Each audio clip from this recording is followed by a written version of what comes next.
Chers amis, shalom.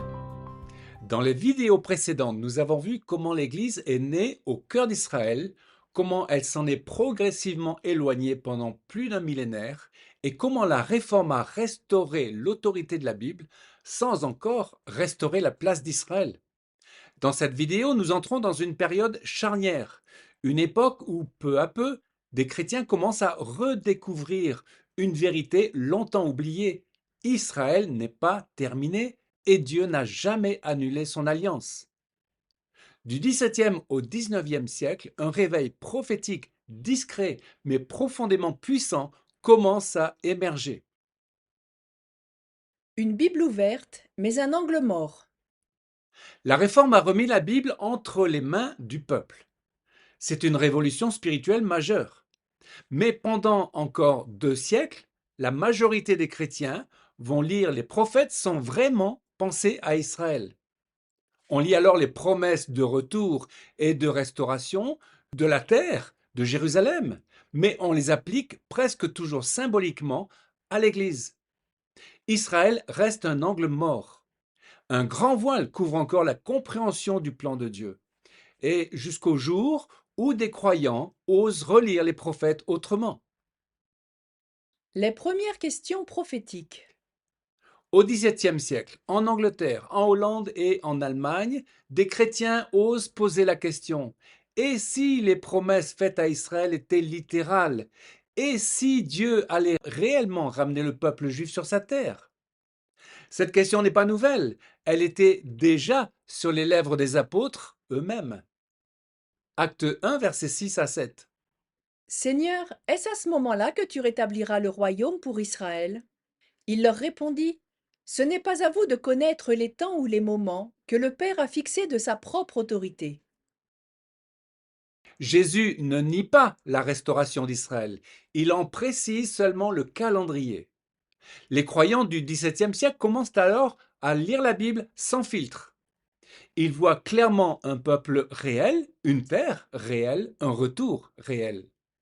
Ce sont les premières étincelles du réveil prophétique. Le royaume à venir est le retour du millénarisme. Au XVIIe siècle, renaît une doctrine ancienne, fondée sur Apocalypse 20, le millénarisme. Elle affirme que l'histoire suit un plan divin. Le royaume messianique n'est pas seulement spirituel et Israël y joue un rôle central. Après des siècles d'interprétation allégorique héritée de saint Augustin, des protestants redécouvrent une lecture littérale et prophétique des Écritures. Ils parviennent à une conviction simple mais décisive: Dieu n'a jamais annulé ses promesses faites à Israël. L'idée d'un royaume où Israël est restauré et où les croyants ressuscités règnent avec le Messie reprend place dans la lecture biblique. Apocalypse 20, verset 6. Heureux et saints ceux qui ont part à la première résurrection, et ils régneront avec lui pendant 1000 ans. Des voix prophétiques avant l'heure. Plusieurs théologiens affirment alors que le rassemblement d'Israël sur sa terre est une étape nécessaire de l'accomplissement prophétique. Parmi eux, Johann Halsted, Jan Comenius et Isaac Newton. À cette liste s'ajoute Pierre Jurieu, un théologien huguenot exilé en Hollande. En 1686, il écrit: Dieu a conservé le peuple juif dispersé depuis près de 2000 ans, non par accident, mais pour une œuvre future, visible et historique. En effet, comment croire que les jugements contre Israël se sont accomplis littéralement et que les promesses de restauration seraient seulement spirituelles? L'Angleterre, laboratoire prophétique. L'Angleterre joue un rôle central dans cette redécouverte. Au XVIIe siècle, sous Olivier Cromwell, les Juifs sont réadmis officiellement en Angleterre. Des puritains estiment que leur dispersion puis leur retour sont liés à l'accomplissement des prophéties bibliques. Dès 1649, certains chrétiens demandent que l'Angleterre soutienne le retour d'Israël en terre promise. Et au XIXe siècle, cette conviction devient publique. Des hommes politiques, diplomates, des théologiens britanniques, parlent ouvertement de la restauration nationale d'Israël bien avant le sionisme moderne. Priez pour Israël. Au XVIIe siècle, le mouvement s'élargit encore. En Angleterre, en Écosse et dans plusieurs pays protestants, des pasteurs commencent à prier pour les Juifs. Beaucoup n'en ont jamais rencontré un seul. Mais ils lisent la Bible et comprennent que Dieu n'a pas fini avec Israël. Ils prient pour la protection, la consolation, la restauration et le retour sur la terre promise. C'est une révolution discrète mais profonde.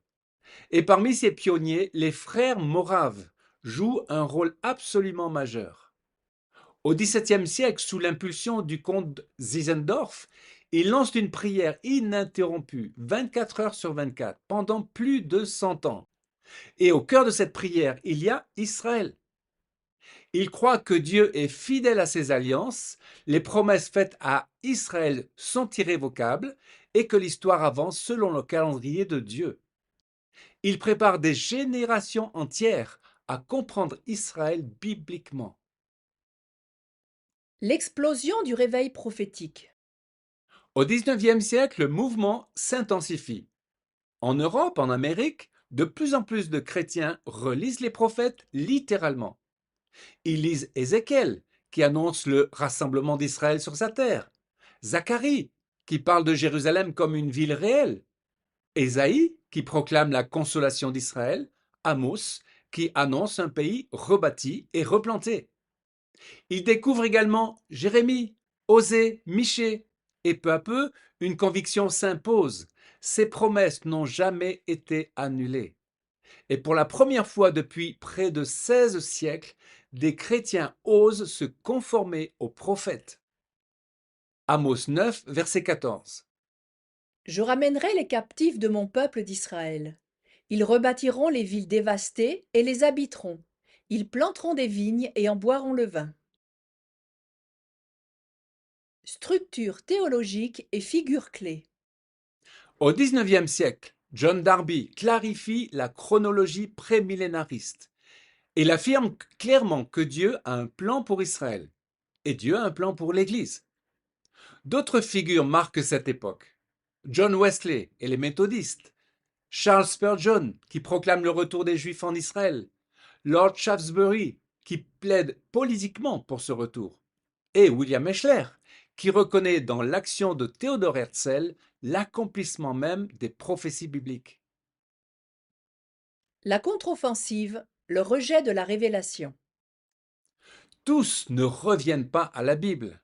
En parallèle du réveil prophétique se développe le siècle des Lumières, qui en fait place la raison humaine au-dessus de la révélation divine. La Bible est alors critiquée, relativisée. Avec Charles Darwin, le monde peut être expliqué sans créateur. Avec Julius Wellhausen, la Bible devient une construction humaine. Deux visions du monde avancent alors en parallèle, l'une fondée sur la parole de Dieu, l'autre sur l'autonomie de l'homme. Et cette tension marquera profondément les siècles suivants. Le réveil prophétique. Le réveil prophétique du XVIIe au XIXe siècle pose une question. Lisons-nous la Bible pour qu'elle confirme nos systèmes de pensée bien établis ou pour qu'elle nous révèle les plans divins? Les amis, réalisons finalement que si Dieu a tenu ses promesses envers Israël à travers les siècles, alors nous pouvons être certains d'une chose, il tiendra également toutes celles qu'il a faites envers nous. Amen. Dans la prochaine vidéo, nous verrons comment ces nouvelles pensées bibliques vont préparer concrètement la naissance d'Israël moderne et bouleverser l'histoire du monde.